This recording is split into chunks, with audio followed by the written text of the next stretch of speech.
Rent, buy, or build? That is the question that we're going to talk a little bit about today, and I'm going to offer you just simply my opinion. As you guys know, I just got done building a house. I've built 2 houses at this point, and I would not recommend building a house. All right, I know it sounds good, but unless you have a lot of money and a lot more money than you think you're going to need, it is not something that I would recommend doing, all right? And the reason is simply because it's going to cost you a lot more money than you think it will, all right? We're going to talk a little bit about buying a house versus renting a house in a second, but just to take it off the table, all right? Building a house, it sounds good, but there are a lot of things and expenses that go into it that a lot of times, if you're not aware of it, the expenses just start to add up and stack on top of each other, right? When you build a house, you're going to need a few things. You're going to need the land. You're also going to need plans, which is going to require you to buy plans off the internet or work with an architect. That's an expense that you may or may not realize that you're going to have. And then you're going to have to hire a builder. And then the builder is going to basically get a commission over what you spend on the house. It's going to be cost plus, which is typically how a lot of builders work. If you buy or build a custom home, it's going to be like, the builder will be like, hey, I will build you this house, and then I will charge you 15% or 20% on top of basically what it costs to build this house. Now, sounds good because they're going to give you a number that's like, oh, okay, it's not that bad. But when you tack on their 20%, all of a sudden it starts going up. The other reality is that when you build a house, all right, and you're working with the builder, your goals are not aligned when it comes to financially, all right? Because the builder, if it ends up going over or he ends up spending more to build the house, he makes more money. Give you an example. If somebody, or say it cost you $200,000 to build a house and he's making 20%, his fee is going to be 40%. And so now you're going to need $240,000 to complete that project. Now, $200,000 to build a custom home is never going to happen, but I'm just using that for easy numbers. But say that expense goes up to $300,000. Now he's making $60,000 on that $300,000. And so your goals aren't necessarily aligned. The more you spend to build the house, the more he's going to make. And so he's not really incentivized to try and save you money because he's not going to make as much money if you do.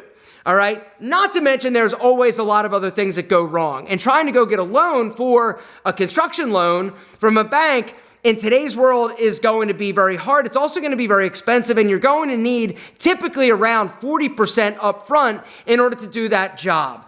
But from my experience, I've done it twice now, and I would not recommend it. Not now anyway. Not until you have money in the bank, or you can actually afford to pay cash, or you've got a large amount of money that you can basically spend that you weren't planning on spending.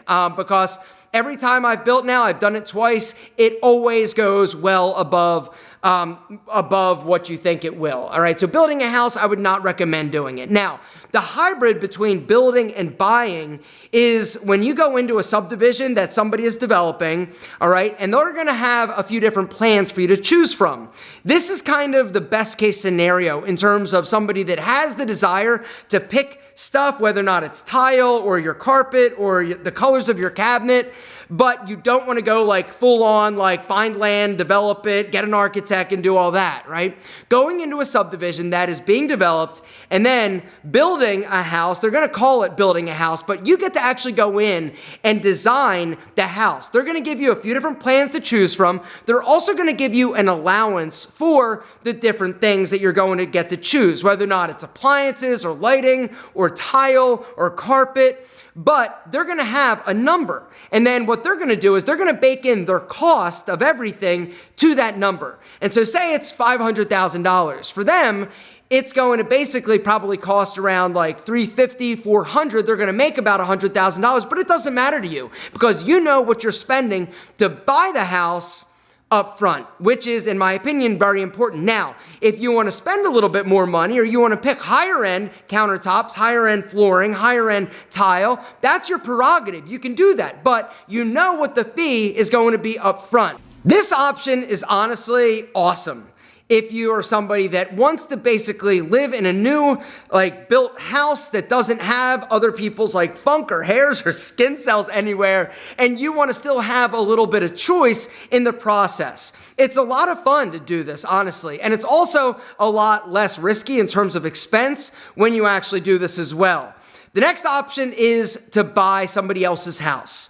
All right. And this is something that is unfortunately something that a lot of people get really excited about, right? Buying a house is something that people feel like they need to do because they feel like, okay, if I rent, I'm making somebody else rich. If I buy a house, it's going to appreciate, it's going to have all this equity, and that's how I'm going to get rich, and I'm basically going to save money. No, you're definitely not saving money. And the other reality is it may not always appreciate. And if you're somebody that's buying a house now with the interest rates as high as they are, it's really expensive to borrow money. And so the house that you can afford now is much less of a house than you could 5 years ago when the interest rates were a lot lower. The other reality that you need to understand that I didn't understand when I bought my first house at 24 years old, when I was making $24,000 a year. And let me just say that if you are making like under, $100,000 a year, it's going to be really challenging to actually buy a house because A, you can't find starter homes that are super affordable anymore. Back when I bought my first house, it was $129,000, right? It was a 4-bedroom ranch house. It was in a nice subdivision, but this was back in 2004. All right, things have changed. Now, in my area, you can't touch anything under $400,000. Anything nice under $500,000. And so if you're looking to basically get into a home, you've got to understand that it's going to cost you more. And the other reality is that your mortgage payment is going to basically be a lot more than it would have a few years ago. The houses have also gone up in price. And so you're kind of fighting uphill, right? It's more expensive to borrow money, which means more of your money that you're spending on a monthly basis is going to interest that you're paying the bank. All right. The other reality is that the housing prices are super high. And so you're buying an already kind of artificially appreciated house. You're spending more. And a lot of people will be like, oh, but you can refinance. Maybe. But one of the problems is that when you're buying at such a height or when the market is so high, it's really difficult to basically sell it in a few years and make positive equity, right? Because when you sell a house, you're going to have to pay commission. You're going to have to pay commission to the agents, right? Typically, it's going to be 3% to the buying agent, 3% to the selling agent. So 6% of the home's price is going to commission. All right. The other reality that a lot of people don't understand is that it's expensive to own a house. Whether or not it's maintenance, whether or not it's the lawn, whether or not it's things breaking, whether or not it's taxes. And that's the other thing you've got to be aware of that I was not aware of when I bought my first house. You've got to pay property taxes. You've got to pay to fix things when they break. The people that were renting from me, because that's the thing, that's how I afforded it. I bought the house. We did some weird stuff with the paperwork. This was back before the recession, before 2006 when everything crashed. I basically went in and was like, yeah, I can afford it. And they're like, okay, sign here. You're good. I didn't have any money to put down on the house. I wasn't good with money at that point, but I just thought that I needed to own a home, which is unfortunate in terms of the mindset that people get in. You think that you need to. You don't need to. And it might actually be a worse financial decision if you do as opposed to renting. All right? It's expensive to own a home, period. And so this brings me to the third option, which is renting. Renting is the basically most affordable way for you to live in a decent place and not have to stress out and worry about extra money or things breaking. When you rent a house or rent an apartment, that rent that you pay, that's the most that you're going to spend on your housing.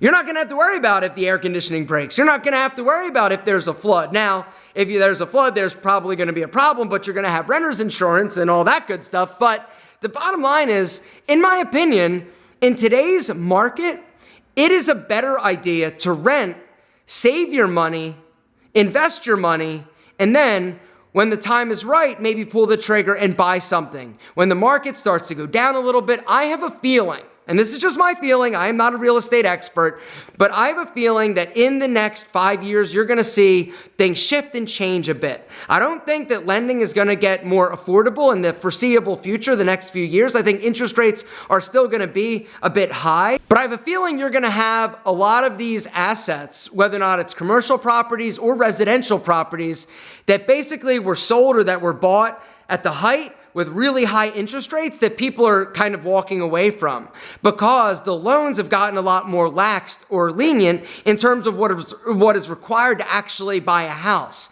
If you're buying a house and you're not putting any money down or you don't have money in the bank, you probably shouldn't buy a house, even if somebody will lend you the money. And the reason is because, quite frankly, you don't have the extra money and you aren't in a financial position that you should be buying a house, in my opinion. If you can't afford to put down 10%, 20%, it's not a good idea. You haven't basically earned enough money or saved enough money in order to be in a position that you're probably going to be responsible down the line. And I know that when I say that, that sounds a little bit harsh, but if you're not making enough money that you can save 20% of that house money, you're not going to basically have enough money if something comes up or something breaks. You've got to have extra money that you can put towards the things or the expenses or the taxes that end up coming up when you actually own a home.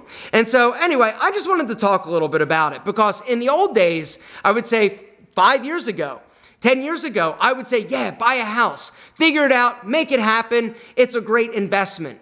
Sometimes it is. Like my last house that I built it for around 1.2 million. I sold it for 2.1. I made almost $1 million cash on that house.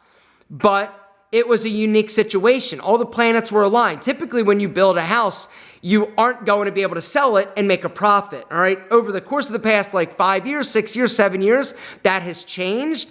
But things are also getting more expensive when it comes to building, all right? Materials are getting a lot more expensive. Everything, labor is getting more expensive. And that's another reason why building is not something that I would recommend you do, especially if you don't have a lot of extra money. And so buying a home, flipping it, doing that whole thing, in the old days, I think it worked a lot better because of the interest rates. The other thing is that when you can basically do a lot of the work yourself and you're very handy and you can fix a place up, that is a way that you can make money, right? If you're very handy and you're somebody that can, lay carpet or repair things, or you're comfortable setting a toilet or changing things or doing tile work, by you doing the work and living there, that is something that I would recommend if you can do it, right? If you can buy a house, a fixer-upper, you are the one that's doing the labor, or you've got access to people or skills or laborers that can do it for an affordable price, you can basically improve the property value. You can also increase the equity by fixing it up. But if you're having to hire the people to do it, you need the money in order to do it, and you might not be able to actually do it in a manner that is cost effective enough that you can flip it years down the road and actually make a profit. But that's it. I just wanted to talk real quick. What do you think? Down below, do you own, do you rent, or have you built? Which one would you recommend? All right, I want to know. I'm curious. But in today's world, today's climate, if I was just coming up, making around $100,000, I would probably not buy a house. I would definitely not build. I think renting is probably the safer and smarter option. I would rent, I would save, I would look for opportunities to invest, and when the time was right, boom, I would act.